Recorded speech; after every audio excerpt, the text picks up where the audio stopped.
nabad saaxiibayaal bishii July ee sanadkii hore 2019 ayaan jigjiga imid waxaan jigjiga ka sameeyay barnaamij weyn oo ka dhacay jaamacadda jigjiga haddaad rabto noloshan inaad ka adkaato qabsato oo iyada ku shaqaysan intaad iyada u shaqayn lahayd you need to do it now dhalinyaro badan oo reer jigjiga iyo dawlad deegaankaba ka kala yimid oo kumanaana ka soo qayb galay barnaamijka waxa aan isku baranay oo aan ku kulanay gabadh fariid ah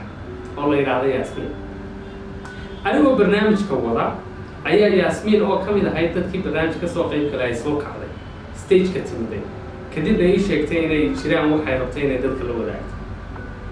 Yaasmiin waan weydiiyay kadib waxay igu jawaabtay in ay ka faa'iideysanayso xeer kamid ah xeerasha sharaxay barnaamijka dhexdiisa xeerkaas oo odhanaya waxyaabo badan oo maskaxdaada ku jira dib u dhiciisa adiga ka mas'uula ee waxyaabaha aad ku fikiraysay ku muhiimka hadda qabo just do it now noloshan adiga yeelanaya adaa maamulaya wax ka dhadhan macaan oo ka qurux badan ma jiro nolol aad adigu maamulkeega leedahay nolol aad adigu ka adag tahay nolol aad adigu maamulayso oo xilligaad toosayso xilligaad kacayso xilligaad wax akhriyayso xilligaad wax joojinayso xilligaad wax qabanayso waxa yes just now I do my dream. My dream was to meet you and now I meet you. Thank you very much. Can you please look at this? Yaasmiin waxay sheegtay inay xeerka ka faa'iideysanaysay sidaa darteedna ay sayn kari weydii oo ay damacday inay sheegto wixii maskaxdeeda ku jiray oo markaa hadda ay qabato markaan halkan imanaya waxaan u imid sidaan isaga ula kulmo waana la kulmay hadda and she's right here I take it waxay ka faa'iideysanaysay xeerka just do it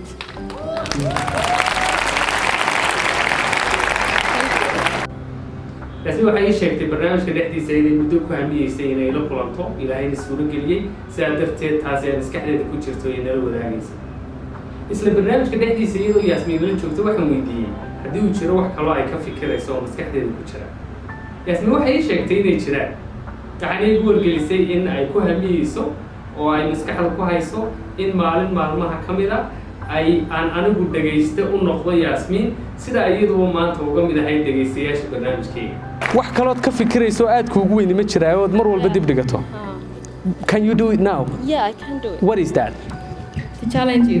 Challenge me. I'm ready. I'm ready. Ready.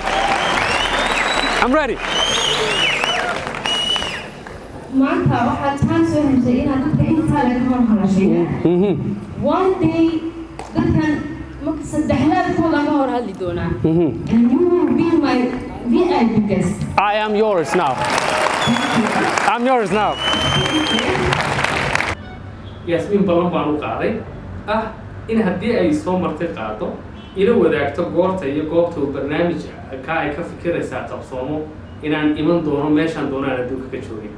I'm going to be your VIP like when I saw martay qaada waxaan ku ballan qaadayaa haddaad ka hadasho adduunyada dabadeeda I'm going to come ilaahay mahadii way suuro gashay Yaasmiin barnaamijka muddo ka shaqeynaysay baa caawa ay qabanaysaa aniguna sidii aan u ballan qaaday waxa iga go'nayd inaan dhameeyo ballantaana ka soo baxo caawa ayaan Yaasmiin marti ugu ahay barnaamij ay u qabanayso haweenweynaha reer Jigjiga oo ay ku dardar gelinayso kuna dhiirigelinayso tabo ay uga faa'iideysan karaan karaankooga iyo kartiyahooga caawa Yaasmiin baan marti u ahay adiga iyo ninkuba waa noo caawiya Yaasmiin barnaamijkeega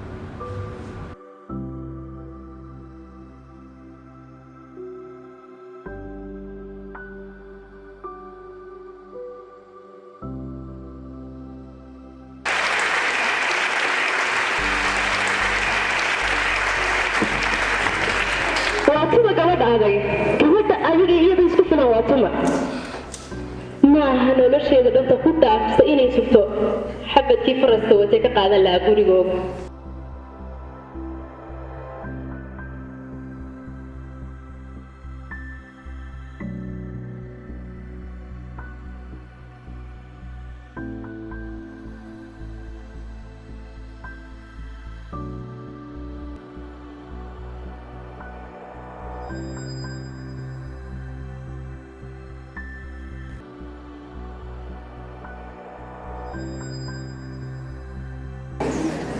haystaa kun sababood oon ku fadhiyo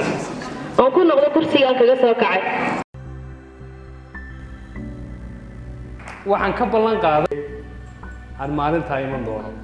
laakiin laba shuruudood baan ku xidhay labada shuruudood aan ku xidhay waxay ahayd kow inay ii soo sheegto maalintaa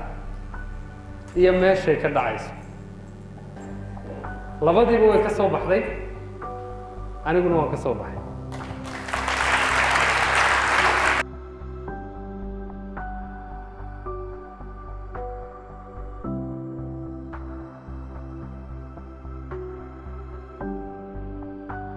waxaa laygu yaqaanay inspirationka iyo dhiirigelinta waxaan soo bilaabay anigoo yar maanta January waxay ku beegan tahay 10 sano ka hor markaan bilaabay waxaan qabto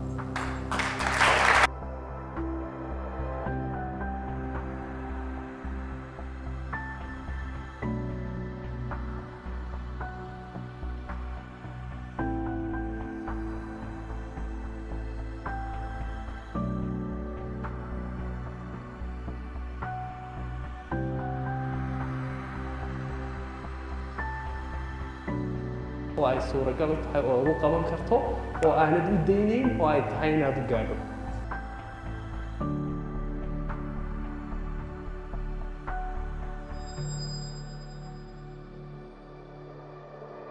waxaan ahay natiijada dadaalkii hooyaday iyo walaalahayga ila dhashay waan ku faraxsanahay inaan barnaamijkan idinkala soo qayb galo